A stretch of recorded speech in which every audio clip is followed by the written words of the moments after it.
Salam dan bahagia Bapak Ibu Guru Hebat. Perkenalkan nama saya Franciscus Saverus Yolan dari SMPN Satap Kembalala. Dan saat ini saya sedang mengikuti program Guru Penggerak Angkatan 11. Saya akan memaparkan demonstrasi kontekstual terkait dengan filosofi pendidikan menurut Ki Hajar Dewantara. Pendidikan adalah tempat persemaian benih-benih kebudayaan yang hidup dalam masyarakat kebangsaan. Adapun tujuan pendidikan menurut Ki Hajar Dewantara ialah menuntun segala kodrat yang ada pada anak-anak agar mereka dapat mencapai keselamatan dan kebahagiaan yang setinggi-tingginya, baik sebagai manusia maupun sebagai anggota masyarakat. Oleh karena itu, pendidik hanya dapat menuntun tumbuh atau hidupnya kekuatan kodrat yang ada pada anak-anak agar dapat memperbaiki lakunya, tetapi bukan memperbaiki dasarnya. Selain itu, adapun tujuan pendidikan menurut Ki Hajar Dewantara ialah pendidikan sangat relevan dengan kodrat alam dan kodrat zaman yang mengiringi kehidupan anak-anak. Artinya, pendidikan diberikan menyesuaikan dengan kondisi lingkungan atau potensi anak. Selain itu juga harus mengikuti perkembangan zaman. Pendidikan harus selalu bergerak menjawab tuntutan zaman. Kebudayaan yang tidak sama menjadikannya untuk saling menguatkan. Nilai-nilai kemanusiaan adalah sumber esensi dari kebudayaan itu sendiri. Nah, bagaimana kontekstualisasi pemikiran Ki Hajar Dewantara ini? Yang pertama, pembelajaran harus berpusat pada peserta didik. Peran guru di sini hanya untuk menuntun, membimbing peserta didik, sehingga guru bukan menjadi sumber utama dalam pembelajaran, melainkan sebagai fasilitator pembelajaran. Yang kedua, guru perlu melihat kodrat keadaan dari peserta didik.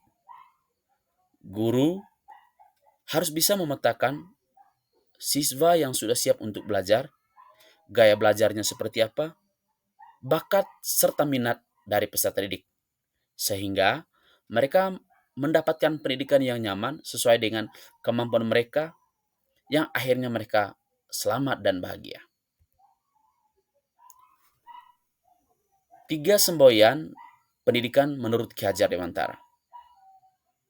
Yang pertama, Ingarso Sungtulada, yang artinya guru harus bisa memberikan contoh teladan yang baik kepada peserta didik. Yang kedua, Ing Madia Mangun Karsa, guru harus bisa membangkitkan semangat peserta didik untuk selalu belajar.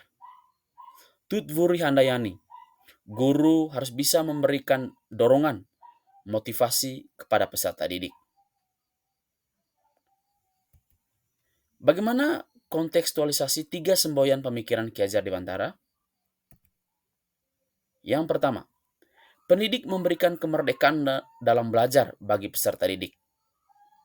Yang kedua, pendidik harus lebih kreatif dan inovatif dalam memberikan pembelajaran yang dapat disesuaikan dengan gaya belajar dari peserta didik.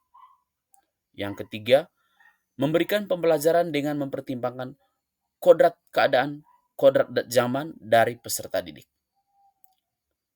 Tetapi sampai dengan saat ini masih begitu banyak pendidik atau guru yang belum mampu menerapkan atau mengimplementasikan apa yang sudah disampaikan oleh Bapak Pendidikan kita terdahulu, Bapak Ki Hajar Dewantara.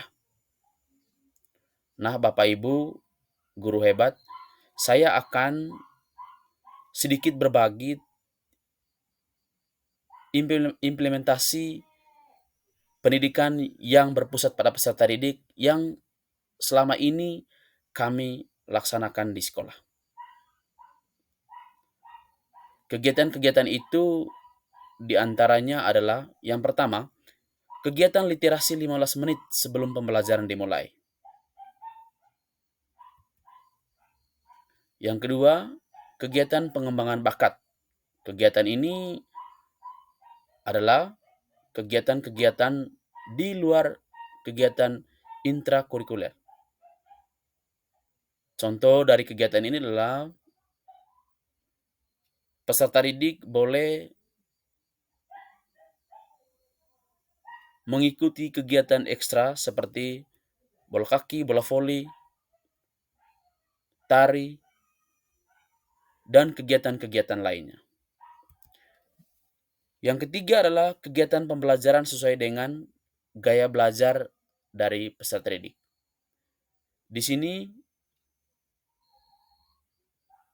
guru sudah memberikan pembelajaran dengan inovasi, yaitu memberikan pembelajaran dengan media-media berbasis teknologi.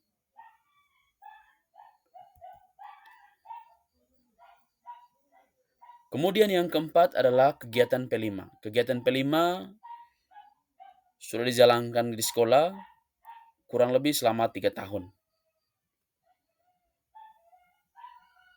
Namun, dalam menjalankan kegiatan-kegiatan ini tentu ada banyak tantangan yang kami hadapi.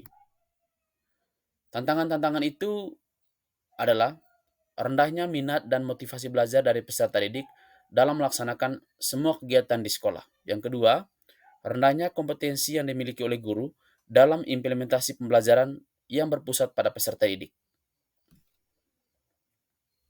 Bagaimana memecahkan masalah dalam pembelajaran ini?